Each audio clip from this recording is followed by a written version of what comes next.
Performance-based assessment Eva-Nie by Jurland Barbero. Quitay. So, what is performance based assessment? Performance based assessment is a type of assessment that evaluates students' ability to apply their knowledge and skills learned from a unit or a unit of study. How to grade or assess a performance based assessment? We can assess performance based assessment through use of rubrics. So, what is a rubric?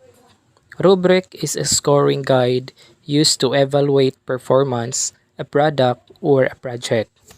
So there are two types of rubric. We have holistic rubric and analytic rubric. Holistic rubric is a single criterion rubrics or one-dimensional used to assess participants' overall achievement on an activity or item based on a predefined achievement levels. Analytic rubric is a two-dimensional rubrics with levels of achievement as column and assessment criteria as row. So let me present our analytic and holistic rubric for you to assess our performance-based assessment. Good day everyone, I am Jurland Quitay with my partner Miss Eva-Nie Barbero. Today we are going to make a dish garden as our product-based assessment. But before that, I want to discuss first what are the materials that can be used in making a dish garden. So the materials that can be used in making a dish garden, we have the container, the soil, the plants, and also the decorative objects. And also, I want to discuss what are the procedures in making a dish garden and how we care a dish garden. And also, what are the benefits that we can get after having a dish garden in our home. Dish garden is a garden of plants growing in a shallow dish or bowl for a container. So the dish garden can be landscape to represent a scene in nature. It is a miniature ecosystem. The plants used in a dish garden should be compatible and cultivars that stay small or grow very slowly are most commonly used. So in making a dish garden, you have to select or you have to choose the plants that are slowly grow. So these are the examples of a dish garden. So as you can see, there are different styles in making a dish garden. So what are the materials that can be used in making a dish garden? So first we have container. Second, plants. Third is the soil. And also a decorative object like shells, stones, and figurines. So container. Look for a shallow open container with an interesting shape, appealing the colors and unique appeal that suits your personal style. The container can be any size, depending on how many or few plants you want to include. So, uh, the container, it is different size. So if you have a large size, then you can create a dish garden that has a more plants. Then second is plants. So when planning a dish garden, it's important to select plants that share similar growing needs in terms of light and water requirements. Since they will all be living together in one container, they will ensure all the plants will thrive. Next is the soil.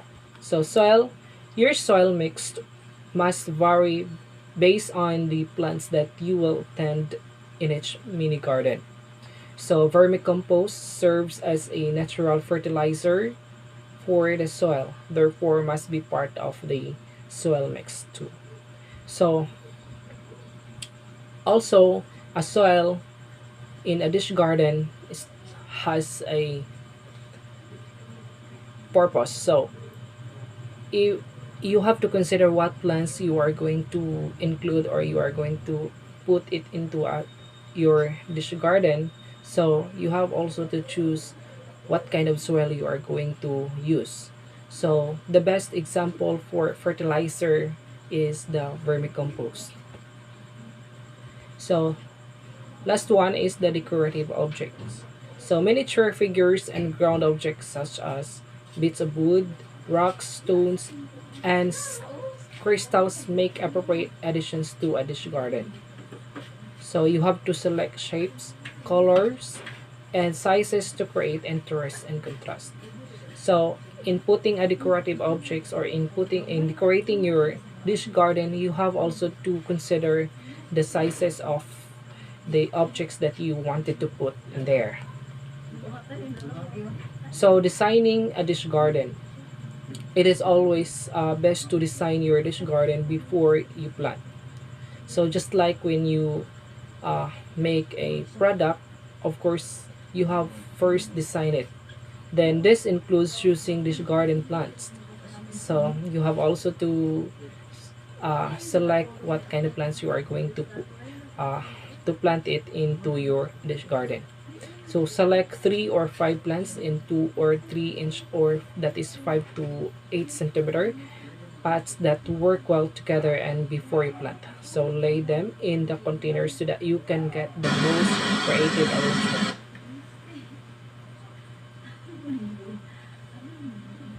So keep in mind that if all sides of the container will be seen, you will need to put the taller plants in the center.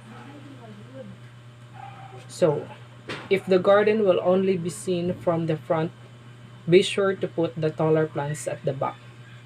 So from this uh, time, you have also to consider what kind of view is your dish garden.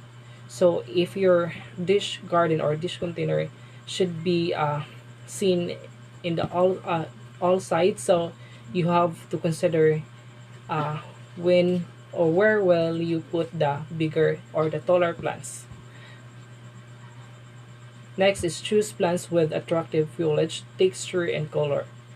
So that's very important too, that you have also to consider the choosing of the color of the plants. So you have to choose green and any color that suits to your style.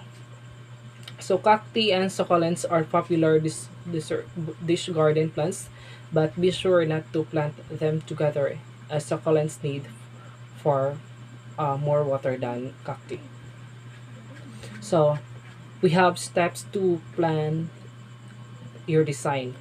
So first, temporarily place and view the plants in the container. That's the first step. So you have to to temporarily place or put the plants in the container. Then second, look at your work from all sides and angles and from several distances, because through that you can able to identify whether it is uh, a nice design or not. Next is try your decorations. So this is the time that you have to put your decorative objects here. So a figurine can throw a few plants into a miniature landscape. To see this effect, place the figurine in among the plants. So viewed from eye level, the plants swell to the size of trees. So in putting objects or decorative objects, you also have to consider the sizes of it. So the fourth one is on a sheet of paper, sketch a quick plan of your chosen arrangement or make an instant photo. So after that, you can sketch it, and then or you can take a photo. Then so that that's the basis for you to do the final making of this garden. Okay, so the last one is gently remove the plants and set them aside. So after you have taken a picture in it, you have to set aside that. So after that steps, you have also that steps to plant your dish garden. So this is the steps in planting a dish garden. So number one, you have to begin to permanently plant your dish garden. your follow your sketch. So since you have already your sketch, you have to follow it, and because this is the final making of your dish garden, so you have to follow it. Second one is build a small mound in the dish for each plant and spread the roots over the mound. So if a plant has an extremely large root system, prone its roots a little.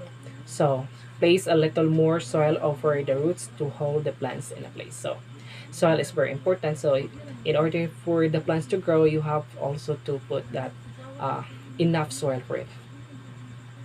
So following your sketch or picture or photo, plant the remaining plants in this and the same way. So after following the sketch you made, you have to uh, plant the remaining plants on the same way. So finish filing the container with soil. After planting it, finish leveling the soil or filing the concealer as the soil on it, and then water the soil and mist the leaves. So after you have to plant the plants into your dish garden, you have also to water it. And then lastly, you have to place your new dish garden in a warm shaded location for 2 weeks to allow the fresh transplants to become established. So in 2 weeks, you have also to put that in the area with of course with sunlight, because plants need sunlight. So after that, we have steps to maintain your dish garden. How to maintain your dish garden? So number one, test the soil moisture with your finger. Okay, then several times each week. More slowly with lukewarm water. Water slowly with lukewarm water. So that is the number one step. So now the second one is turn the container every few days so that plants grow upright. So you have also to uh, turn your dish garden in order to grow it properly. Next is fertilize infrequently. So over fertilizing causes plants to outgrow the container. So that's why you don't need to fertilize it every day.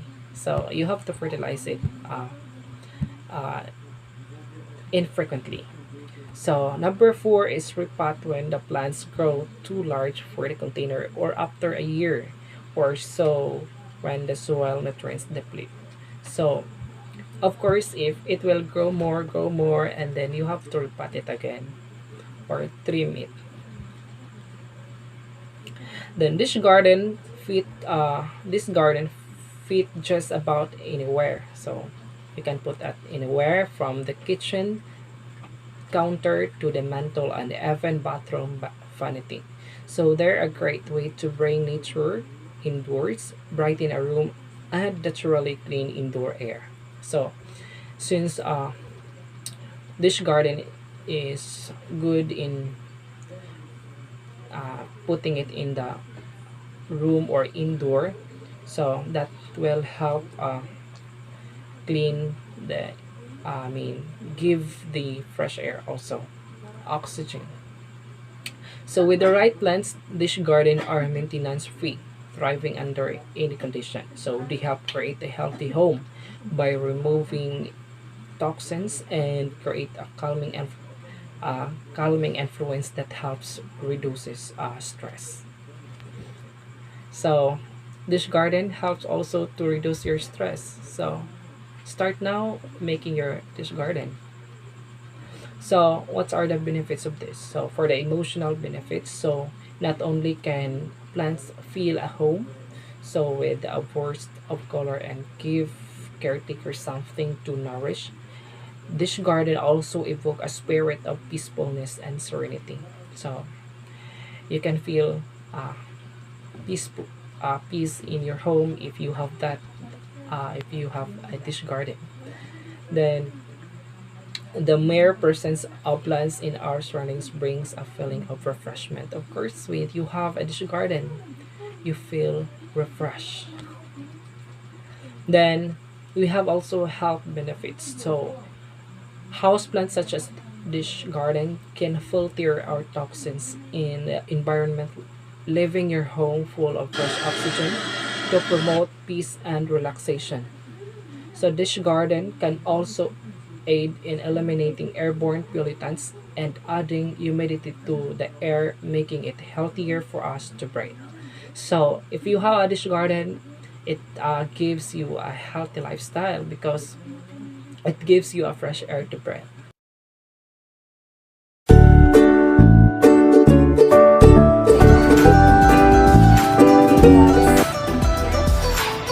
the sorrow and decorative materials such as stones, figurines, and its development. So let's start.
For the continuation, let's water the plants and mist the leaves.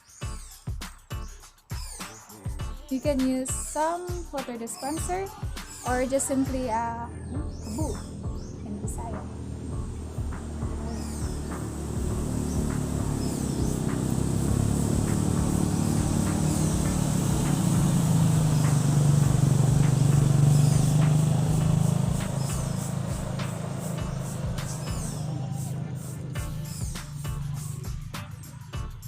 And you must take note that in keeping a dish garden healthy and lively, you must place it under a shady place and avoid direct sunlight. Again, this is Eva-Nie. And in creating dish garden, it will relieve stress and it is eye-pleasing and aesthetically beautiful. So what are you waiting for?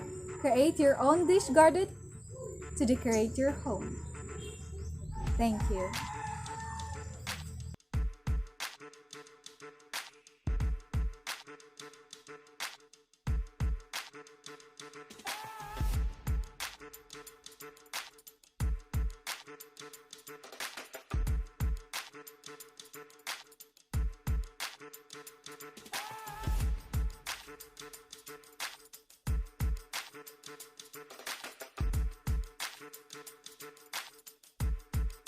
Thank you for watching.